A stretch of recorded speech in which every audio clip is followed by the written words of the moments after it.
Hello, this is Deborah Anderson, the BlkWmnAnimator, coming back to you with another video. And it's the Christmas season. Happy holidays! So this video is my Klaus movie review. Klaus is a movie that is on Netflix. But first, let's get into the holiday season with Rudolph the Red-Nosed Reindeer. So I printed the lyrics of Rudolph the Red-Nosed Reindeer. And I know the lyrics. Would you do us the honors of spitting Rudolph the Red-Nosed Reindeer? You know Dasher and Dancer and Prancer and Vixen, Comet and Cupid and Donner and Blitzen. But do you recall the most famous reindeer of all? Come on! Rudolph the Red-Nosed Reindeer had a very shiny nose. And if you ever saw him, you would even say it close. Come on, come on! All of the other reindeer used to laugh and call him names. They never let poor Rudolph join in any reindeer games. Then one foggy Christmas Eve, Santa came to say, come on, Rudolph, with your nose so bright, won't you ride my sleigh tonight?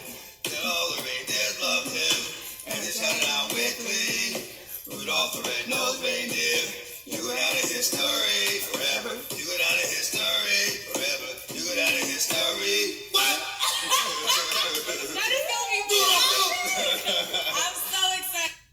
So, if you never heard that before, that's DMX singing Rudolph the Red-Nosed Reindeer, and he seems very excited about it.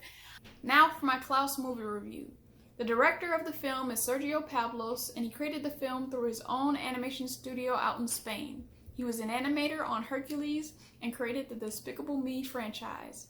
A synopsis of the film is that when Smearensburg's new postman Jesper befriends toymaker Klaus, their gifts melt an age-old feud and deliver a sleigh full of holiday traditions.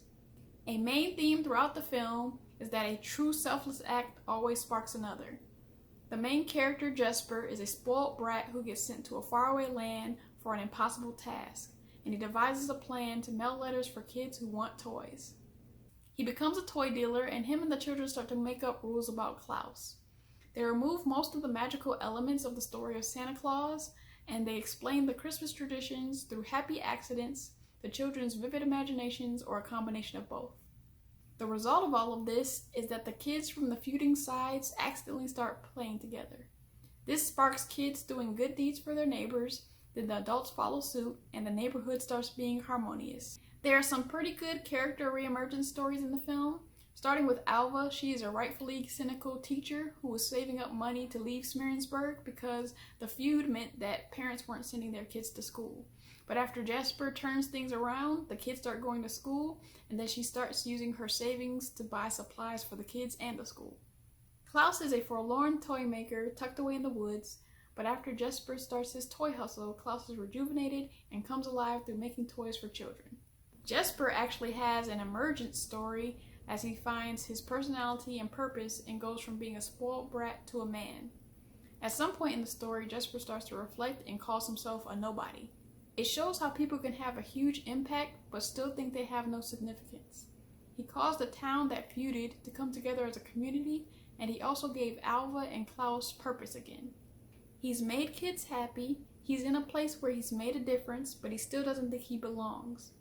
Jesper starts to realize he's in the right place after Alva shows him around the town he's been ignoring, and he decides to stay when his dad comes to take him back home.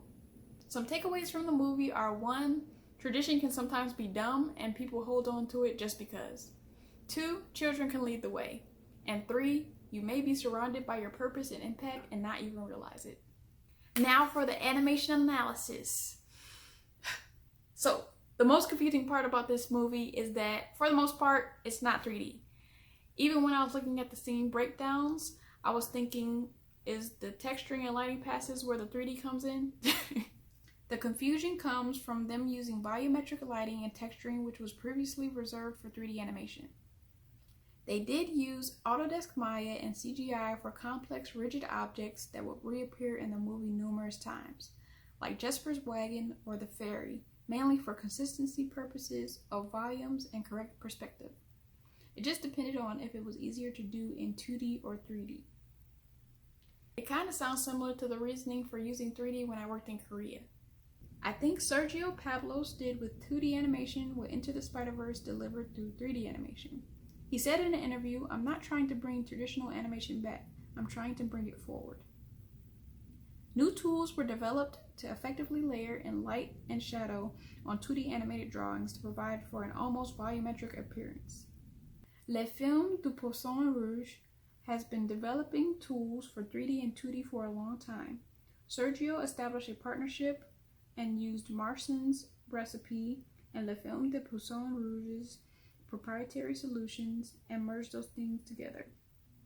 Le Film de Poisson Rouge figured out how to derive a tracking system from drawing lines, not just vector drawn lines, but even bitmap lines. What came out of their partnership was an incredibly intuitive tool that works in real time and allows artists to do an amazing amount of work in a short amount of time. They called the tool Klaus Light and Shadow. The lighting process was about breaking down the lighting of a scene in a convincing way, the same way that concept artists do every day.